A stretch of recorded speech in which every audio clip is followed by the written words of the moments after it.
యుద్ధాన్ని ఆపేస్తాను, అణు దేశాలను చర్చించుకోవాలని ఆదేశాలిచ్చాను అంటూ తెగ బిల్డప్లిచ్చే అమెరికా అధ్యక్షుడు ట్రంప్ తాజాగా ఇచ్చిన సీజ్ ఫైర్ సందేశం మిస్ ఫైర్ అయింది. రష్యా అధ్యక్షుడు వ్లాదిమిర్ పుతిన్ తో ఫోన్లో మాట్లాడిస్తే ఉక్రెయిన్ పై యుద్ధాన్ని ఆపేస్తారని ట్రంప్ తెగ ఊహించుకున్నాడు. తీరా ట్రంప్ తో మాట్లాడి ఫోన్ పెట్టిన వెంటనే మునుపెన్నడూ లేనంత తీవ్రంగా రష్యా సైన్యం ఉక్రెయిన్ పై విరుచుకుపడి విధ్వంసం సృష్టించింది.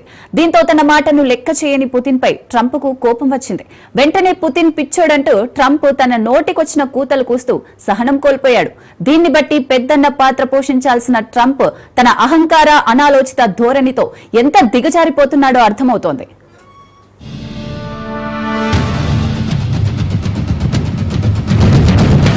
ట్రంప్ నోరు తెరిస్తే కంపు అనే విమర్శ ఊరికే రాలేదు. అగ్రరాజ్యానికి అధ్యక్షుడిగా ఉన్న ఒక్క కారణాన్ని అడ్డం పెట్టుకుని నోటికొచ్చిన వాగుడు వాగేయటం డొనాల్డ్ ట్రంప్ కు అలవాటైపోయింది. ఈ అలవాటులో పొరపాట్లు దొరుకుతున్నాయనే సోయ లేకుండా సొల్లు కబుర్లు వల్లెవేస్తూ తన ఆధిపత్యాన్ని చాటుకునేందుకు ట్రంప్ తెగ ఉబలాట పడుతున్నాడని ప్రపంచ దేశాలు చీకొడుతున్నాయి.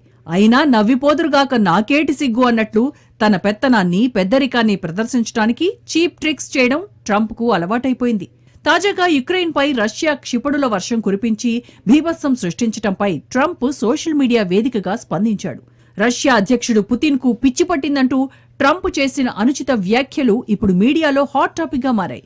ఇంతకీ ట్రంప్ దృష్టిలో పుతిన్ ఎందుకు పిచ్చివాడయ్యాడంటే, అమెరికా అధ్యక్షుడి మాటను లెక్క చేయకుండా పుతిన్ యుక్రెయిన్ పై యుద్ధం చేస్తున్నందువల్ల పుతిన్ కి మతి భ్రమించిందన్నమాట. యుక్రెయిన్ మొత్తాన్ని ఆక్రమించుకునే దురాలోచనతోనే పుతిన్ ఈ దాడులకు పాల్పడుతున్నాడంటూ ట్రంప్ ముక్తాయింపునిచ్చాడు. మరి తన మాటను లెక్క చేయని దేశాలపై అమెరికా ఆధిపత్యాన్ని చాటుకునేందుకు చేసే దాడులను కూడా మతి భ్రమించే చర్యగానే భావించాలి కదా. ఆ ప్రశ్నకు ట్రంప్ దగ్గర సమాధానం ఉండదు.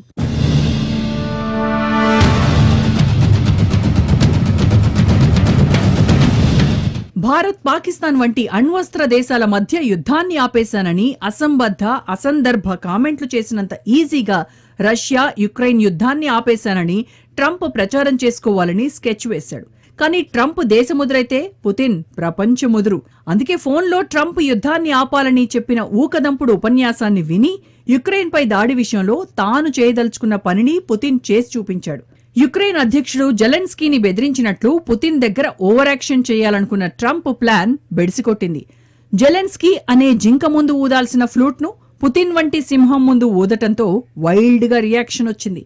చివరకు వార్, సీజ్ ఫైర్ అంటూ చెప్పే కామెడీ డైలాగులకు ఛాన్స్ లేకుండా పుతిన్ దెబ్బకు ట్రంప్ పెద్ద బఫూన్లా మారిపోయాడు.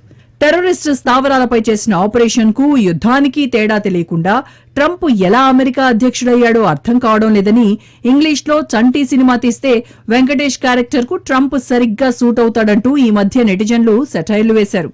రష్యా యుక్రెయిన్ మధ్య ఉద్రిక్తతలపై ట్రంప్ చేస్తున్న వ్యాఖ్యలను చూశాక ఈ చలోక్తులను నిజం చేసేలా ఉన్నాయి.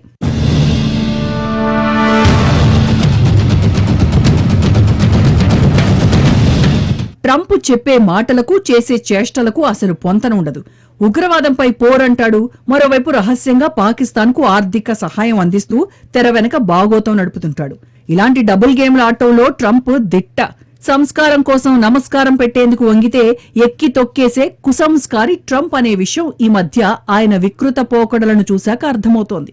భారత్ స్నేహహస్తం అందిస్తే ఆ చేతిని నరికేసే నీచపాలోచనతో ట్రంప్ వ్యవహరిస్తున్న తీరు వల్ల మన దేశంలోని ప్రతి పౌరుడి గుండెకు గాయమైంది. భారత్కు ఉన్నంత సహనం రష్యాకు ఉండదనే విషయం ట్రంప్కు బోధపడుతుంది. నిజం చెప్పాలంటే మన ప్రధాని మోదీ మాటకైనా కొంత విలువనిస్తారేమో గాని ట్రంప్ మాటను మాత్రం రష్యా అధినేత పుతిన్ వెంట్రుకలా తీసి పారేస్తారని మరోసారి రుజువైంది.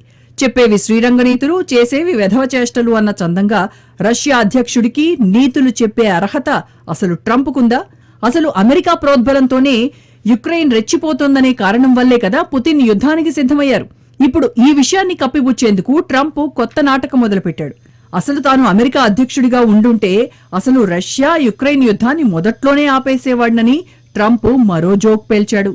అసలు ఆచరణకు సాధ్యం కాని ఇలాంటి వ్యాఖ్యలు చేస్తే జనం నవ్వుకుంటారనే కామన్ సెన్స్ కూడా ట్రంప్కు లేదని అమెరికా ప్రతిపక్షాలు మండిపడుతున్నాయి. అయినా తగ్గేదే లేదంటూ తెలుగు రాష్ట్రాల్లో కేఏ పాల్ మాదిరిగా అమెరికా పాలిటిక్స్ లో ట్రంప్ మంచి ఎంటర్టైనర్ గా మారిపోయాడు.